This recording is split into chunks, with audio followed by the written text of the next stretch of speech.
আপনি কি জানেন, একদিন আমার দাদা মারা যাওয়ার আগে আমাকে উপদেশ দিয়ে গেছিল, ঘরের বউকে কখনো মনের কথা বলবি না, বাড়ির সামনে কখনো বড়ই গাছ লাগাবি না, পুলিশের সাথে কখনো বন্ধুত্ব করবি না। দাদা মারা যাওয়ার পর আমার মাথায় সারাক্ষণ একটাই চিন্তা, দাদা কেন এই কাজগুলো নিষেধ করে গেল। আমার মনে একটা সময় জেদ চেপে বসলো। আমি ভাবলাম এবার দাদার নিষেধ করা কাজগুলোই করব এবং দেখব কি ঘটে। যেই কথা সেই কাজ, আমি সর্বপ্রথম একজন পুলিশের সাথে গায়ে ঘেঁষে বন্ধুত্ব করলাম। মাঝে মাঝে সেই পুলিশ বন্ধুকে বাড়িতে নিয়ে এসে দাওয়াত খাওয়ানো শুরু করলাম। পাশাপাশি বাড়ির সদর দরজার সামনে একটি বড়ই গাছ লাগালাম। বাকি থাকলে বউয়ের কাছে মনের কথা বলা।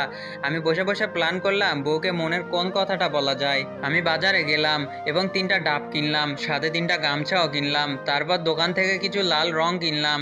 তারপর বাজার থেকে ফেরার পথে পুকুর ঘাটে বসে ডাবের উপর লাল রং মেশালাম। রং মেশানোর পর গামছা দিয়ে ডাব এমনভাবে পেঁচিয়ে ফেললাম যাতে মনে হয় গামছার ভিতরে মানুষের কাটা মাথা। তারপর দৌড়াতে দৌড়াতে বাড়িতে এসে ঢং ধরে বউকে বললাম, আমি তো 3টা মানুষকে খুন করে ফেলেছি, তুমি এই কথা কাউকেই বলো না প্লিজ। তারপর আমি আর আমার বউ মিলে একটা গর্ত করলাম, সেই গর্তে 3টা মিথ্যা কাটা মাথা পুঁতে রাখলাম। তারপর অনেক দিন কেটে গেল, কোনো প্রকার সমস্যাই হলো না। আমি বসে বসে দাদার কথা ভাবছিলাম আর হাসছিলাম, শালা বুইরা সবই তো করলাম, কিছুই তো হলো না, ধুরু বুইরা বেটা। সব কিছুই ঠিকঠাক যাচ্ছিল।